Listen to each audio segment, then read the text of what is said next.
परीक्षित कहते हैं कि है वंश का अंत करने के लिए स्वयं भगवान ने परशुराम के रूप में अवतार ग्रहण किया। 21 बार क्षत्रियों का विनाश किया पूरे विश्व के।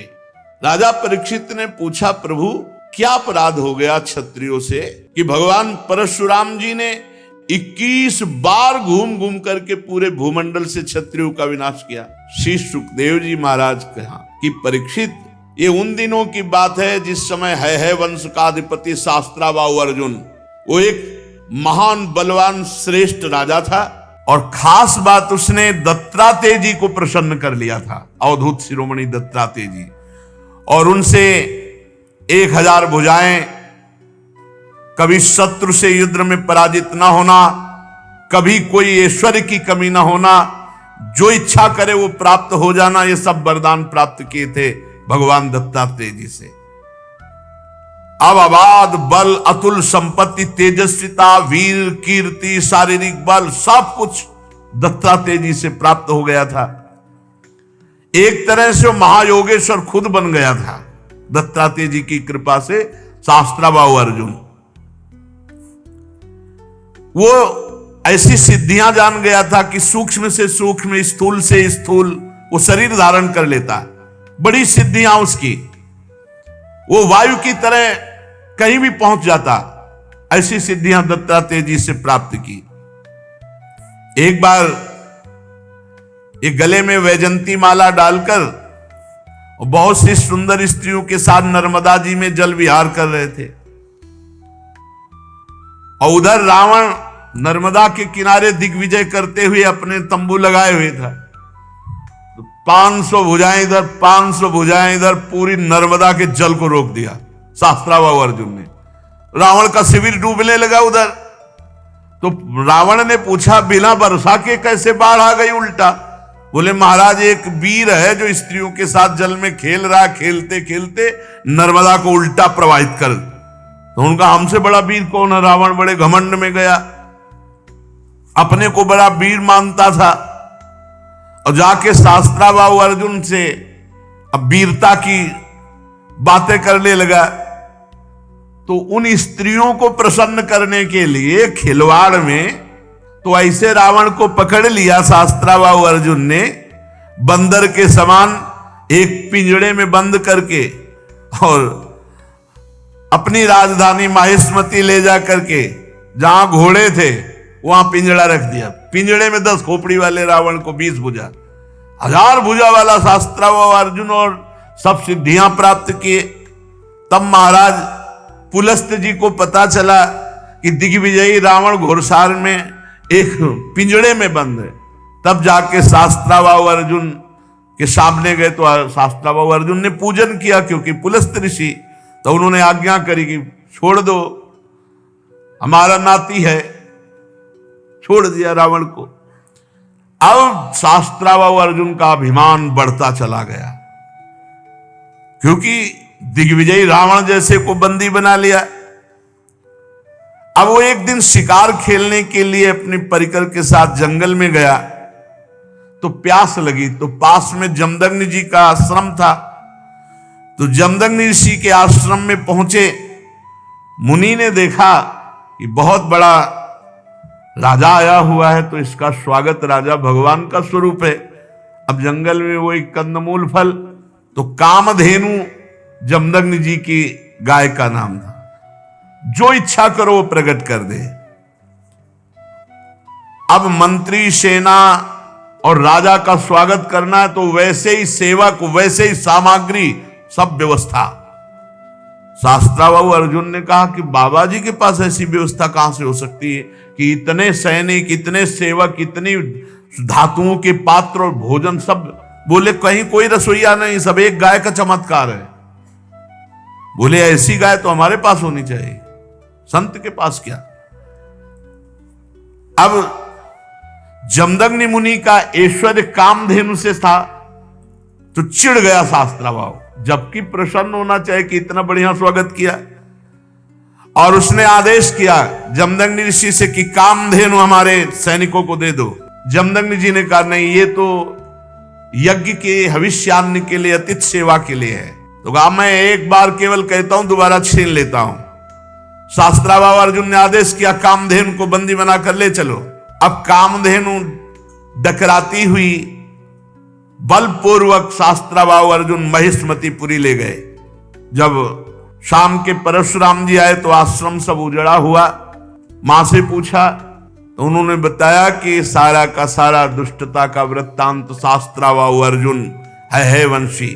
भयंकर फरसात हाथ में लिए हुए परशुराम जी जैसे किसी महामत वाले सिंह को कोई दबा नहीं सकता, ऐसे गरजते हुए महिष्मतीपुरी गए।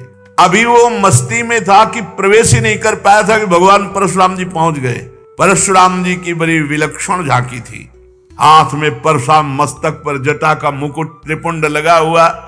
जे भी शास्त्राबाहु अर्जुन झपटा, भगवान परशुराम जी ने जो जटाएं सूर्य की तरह चमक रही थी खोल लिया और हाथ में फरसा धारण करके बात की बात में सारी सेना को विध्वंस करके और उसके 1000 भुजाएं जो भगवान अवधूत शिरोमणि दत्तात्रेय जी के द्वारा दी थी, सब काट के गिरा दी।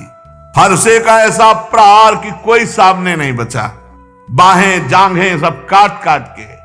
परशुराम जी के बाणों से जब है पति का सर्वनाश हो गया तो 10,000 लड़के थे शास्त्राबाहु अर्जुन के, 10,000। भगवान परशुराम जी तो 10,000 लड़के तो अभी नहीं थे इनके साथ, ये अलग थे। सब पूरे परिकर सहित शास्त्राबाहु अर्जुन को मार डाला भगवान परशुराम जी ने। कामधेनु छुड़ाकर आश्रम में ले आए। महिष्मतीपुरी के शास्त्राबाहु अर्जुन का विनाश बड़ा आश्चर्य में। जमदग्नि जी ने कहा, हाय हाय परशुराम, तुम क्या उपद्रव करते हो? अरे राम राम, वो राजा था, गाय ले जा रहा था, ले जाने देते, तुमने हत्या क्यों कर दी? राजा सर्वदेवमय होता है, तुमने अपराध किया। अरे हम लोग ब्रह्म ऋषि हैं, क्षमा हमारा बल है, संसार हमको इसीलिए पूजता है क्योंकि हम क्षमावान हैं। तुम्हारे ब्रह्मा जी भी क्षमा के बल से ही ब्रह्म पद पर स्थित है। ऋषियों की शोभा क्षमा होती है, ये सर्वशक्ति प्रदर्शन नहीं। भगवान तुम पर प्रसन्न हो, अब तुम तप परायण हो, तुमने अपराध किया, राजा का वध किया, ये ब्रह्म हत्या से भी बढ़कर है। जाओ तीर्थों का सेवन करते हुए तप करो और इसका प्रायश्चित कर डालो। भगवान परशुराम जी घुटने टेक कर जमदग्नि जी के आगे जो आज्ञा। अब 1 वर्ष तीर्थ यात्रा करके अपने आश्रम पर आए। परशुराम जी की माता रेणुका गंगा तट पर संध्या के लिए गंगा जल आदि लेने गई थी। वहां एक गलती हो गई माता जी से। आज सत्संग में कहा, नेत्र वाणी कान संभाल के नहीं अपराध बन सकता किसी से भी। तो वहां गंधर्वराज चित्ररथ अप्सराओं के साथ जल विहार कर रहा था। गंधर्वराज के जल विहार करते समय अंग प्रत्यंग और अप्सराओं की वो क्रीड़ा माता जी कुछ क्षण देखती रही। अच्छा लगा, बस कोई कामना नहीं हुई, कोई मलिनता नहीं आई, बस देखती रही, अच्छा लगा। और भूल गई कि संध्या का समय पतिदेव तर्पण आदि के लिए इसमें लिखा हुआ है कि उनका मन गंधर्वराजम क्रीडंतम मत्सरोभिर पश्यत, अच्छा लगा। विलोकयंती क्रीडंत मुदकार्थम नदीम गताहा, उनका मन खिंच गया चित्ररथ की इस अप्सराओं से केल। कहां जमदग्नि जी का एकांतिक भजन में स्वभाव, और माताजी ने जब चित्ररथ गंधर्व की केली देखी अप्सराओं से तो अच्छा लगा। बस ये संध्या का समय बीत गया। भगवान जमदग्नि जी इंतजार कर रहे हैं, ऐसा कैसे हो गया कि संध्या की अवहेलना हो गई और अभी तक रेणुका जल लेकर नहीं आई। अब जे ही होश आया जमदग्नि ऋषि को, भयभीत हो गई कि अब तो भारी अपराध बन गया। वो महर्षि के सामने आई, गंगा जल का कलश रखा, हाथ जोड़कर खड़ी हो गई। जमदग्नि मुनि ने कहा मैं देख रहा था तुम्हारा मन चित्ररथ गंधर्व की केली देखने में खिंच गया। तुम अपराधी हो, पापिनी हो, तुम एक ब्रह्म ऋषि की पत्नी होकर ऐसा कैसे देखा? इसका दंड है मृत्यु। ऐसा कठोर शासन। अन्य पुत्रों से कहा मार डालो इसको, रेणुका को। किसी भी पुत्र की हिम्मत नहीं हुई। इतने में तीर्थ यात्रा करके भगवान परशुराम जी आए, प्रणाम किया तो उनका बेटा मां और भाइयों को मार डालो। परशुराम जी ने कोई विचार नहीं किया, तत्काल मां और भाइयों के फरसे से गले उड़ा दिए। सत्यवती नंदन महर्षि जमदग्नि जी बहुत प्रसन्न हुए और कहा बेटा तुम्हारी जो इच्छा हो वरदान मांगो। परशुराम जी ने कहा मेरी मां मेरे भाई जीवित हो जाए, उनको ये पता भी न रहे कि मैंने वध किया है। तत्काल जीवित हो गए। भगवान परशुराम जी के ऐसा कहते हुए ऐसे उठ के बैठ गए जैसे सो के, पूरे सकुशल।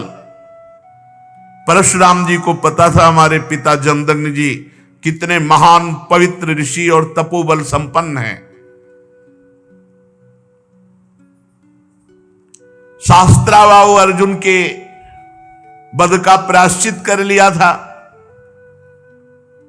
परशुराम जी एकांत आश्रम के कोने में बैठकर ध्यानस्थ थे। बहुत दिनों के बाद शास्त्रावाहु अर्जुन के लड़कों के हृदय की जलन, वो आए और देखा महर्षि जमदग्नि अग्निशाला में ध्यानस्थ बैठे हैं। उनको बाहर की कोई शुद्ध नहीं, वो सब प्लान बना के आए थे। पूरे आश्रम को उजाड़ दिया और माता रेणुका बड़ी दीनता से प्रार्थना कर रही थी, एक भी बात ना मानी और जमदग्नि जी का सिर काट ले गए। जमदग्नि जी ध्यानस्थ थे। बड़े नीच कार्य किए आश्रम में। रेणुका जी चीख पड़ी बेटा परशुराम। ध्यानस्थ थे भगवान परशुराम जी। उनका मां का करुण क्रंदन, भागे फरसा लेकर। जब नजदीक आए तो देखा जमदग्नि जी का सर काट ले गए। परशुराम जी को अत्यंत क्रोध। माता से कहा कि बिलाप मत करो, वीर पुत्रों की मां बिलाप नहीं करती। आज मैं प्रण करता हूं कि विश्व में क्षत्रियों का संहार कर डालूंगा, एक भी क्षत्रिय विश्व में नहीं रहेगा। अभी पीछे जो आप चरित्र सुन रहे थे उनमें एक घाघरा के नीचे माई के बालक क्षत्रिय छुपा लिया गया था। ताल जंग, वो क्या उनका नाम विस्मरण हो रहा, जंघा में के पास छुपा लिया था। वही केवल बचा था, उसी से क्षत्रिय वंश चला। पीछे चर्चा में भी आया था।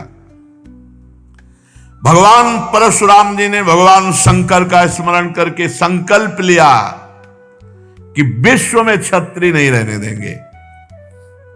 परशुराम जी माहेश्मतीपुरी में गए और 10,000 पुत्रों के अलग अलग सर काट करके रख दिए और पूरे नगर का विनाश कर दिया।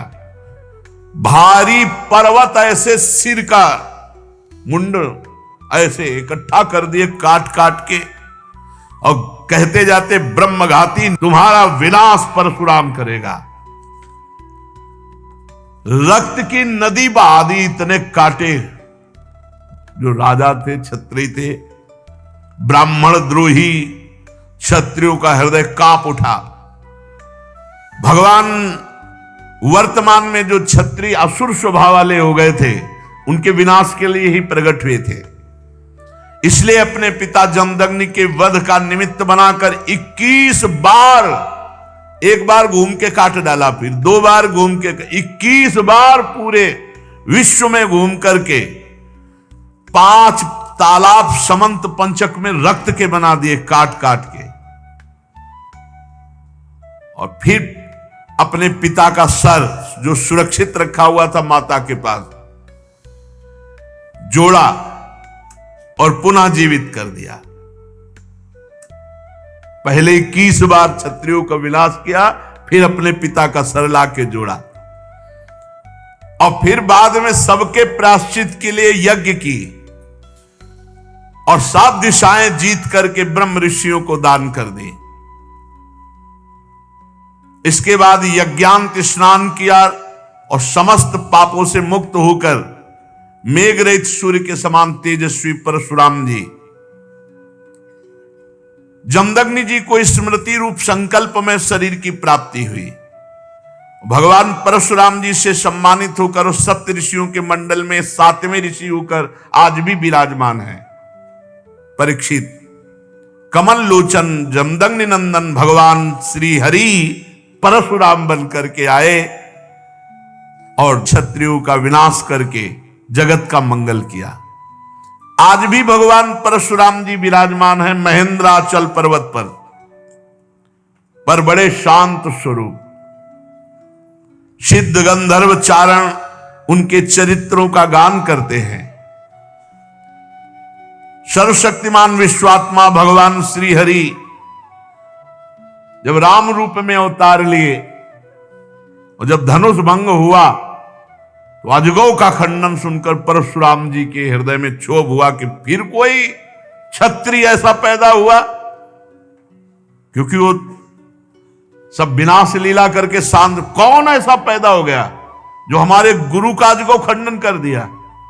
अब ध्यान के द्वारा, वहां फोन से तो मतलब नहीं, ध्यान के द्वारा देखा, बोले विदेहराज जनक की नगरी मिथिला पहुंच गए। इनके चलने से ही पृथ्वी कांपती थी। देख ले कि परशुराम जी आ रहे तो मतलब जितने भाग पाए नहीं, चरणों में लौट जाते थे अपने बाप बाबा का नाम लेते हुए। ऐसा सहजे चितवन मनोह रिसाने, ऐसे देख लिए तो समझ गए हमारी आयु पूरी हो गई। कोई भी हो, ऐसा रुद्र रूप भगवान परशुराम का। पिता सहित नाम लेकर सब दंडवत प्रणाम। महाराज जनक भी सब सीता जी को लाके, विश्वामित्र जी राम लक्ष्मण को लाके दंडवत कराई। भगवान परशुराम ने कहा, जनक इस सभा में कौन ऐसा है जो हमारे गुरु भगवान शंकर के अजगौ का खंडन करने वाला है। सारी सभा उसको छोड़कर अलग हो जाए या वो सभा को छोड़कर अलग हो जाए, नहीं अभी सारी सभा मारी जाएगी। अब तो कोई उनके ये थोड़ी था कि केवल भाषण ही दे रहे हो। उन्होंने 21 बार क्षत्रियों का, पूरी जनकपुरी में हाहाकार मच गया। जानकी जी को एकांत लेकर उनकी माता रोने लगी, सब बन गया था बिगड़ गया, नहीं तो बढ़िया बन गया था। अजगौ खंडन हो गया, राम जी के साथ सिया जी का ब्याह। बाहर उलरे चलाए दे रहे थे परशुराम जी। लक्ष्मण जी ने कहा, महाराज थोड़ा शांति धारण करो। शांति, ऋषि का स्वरूप शांत, घोर वेश धारण किए हुए हो, कैसे बार बार, ये ऋषियों की मर्यादा। अरे ये किसका लड़का है, हमको समझा रहा है। परशुराम जी हमको समझा रहा है, हमारा गीत न विश्वामित्र जी का बता दो हम कौन है। अरे लक्ष्मण जी ने कहा, गुरु जी के बताने की जरूरत नहीं, आप कई बार बता चुके हो। आपने तो अपने मुख से कई बार बताया कि आपने फरसा से क्षत्रियों को काटा, ये वो खूब बता चुके हो। महाराज यहां कुमड़ बतिया को नाही, जे तर्जनी देख मर जाही। ये बार बार उलरो मत, गुस्सा मत दिखाओ। यहां कुम्हड़ा की बतिया नहीं कि तुम्हारी तर्जनी उंगली देखने से हम, महाराज हम रघुवंशी हैं। जहां परशुराम जी का क्रोध बढ़ता वहां राम जी आगे आ जाते, हाथ जोड़कर विनय करने लगते। तब उन्होंने कहा, पहला फरसा तुम्हारे चलेगा। राम जी से कहा कि पहला, क्योंकि जब हमको क्रोध आता है, ये छोटा राजकुमार क्रोध दिलाता है, इसको तो समझाते नहीं और हमसे विनय करते हो, और हमें लगता है कि तुम्ही ने अजगौ खंडन किया है। राम जी ने कहा, हां आपका कोई दास, निज दास, वही ऐसा करने के साहस कर सकता है। अरे दास तो सेवा करता है, स्वामी के प्रति अपराध नहीं करता है। बहुत क्रोधित होकर के तब उन्होंने कहा परशुराम जी से, सावधान, अभय होए जो तुम्हें डराए। पहली बात तो जो आपसे डर जाता है वो अभय हो जाता है, क्योंकि आपका स्वरूप ऐसा है। और दूसरी बात हम आपको बता रहे हैं, हम रघुवंशी हैं।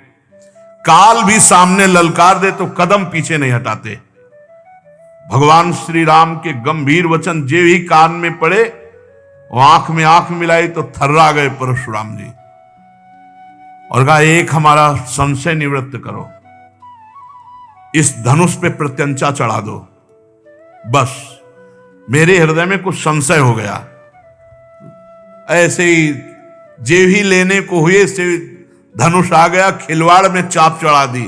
तो उनका भगवान श्री हरि के सारंग धनुष पर चाप केवल श्री हरि चढ़ा सकते हैं। आप श्री हरि हैं, आप हमारे भगवान हैं और भगवान के चरणों में झुके। और उस दिन जो चाप चढ़ा तो भगवान श्री राम ने कहा, आपकी आयु को नष्ट कर दे या आपके तप को नष्ट कर दे, क्योंकि बाण व्यर्थ नहीं जाएगा। तो उनका, प्रभु हम तो आपके आश्रित हैं, तप को नष्ट कर दीजिए जिसे हम पुनः कर सकते हैं, लेकिन आयु और अंतर्ध्यान शक्ति आदि को नाश मत कीजिए। भगवान ने परशुराम जी के तप को लक्ष्य बनाकर बेधा। उस दिन से आज भी शांत स्वभाव से बिना किसी को मारे काटे भगवान महेंद्राचल पर्वत पर विराजमान है। अगर आपको यह वीडियो पसंद आई हो तो इस वीडियो को लाइक करें और मेरे चैनल को सब्सक्राइब करें। आगे आने वाले समय में ऐसी ही और भी वीडियोस में अपलोड करूंगा। अपना कीमती समय देने के लिए धन्यवाद।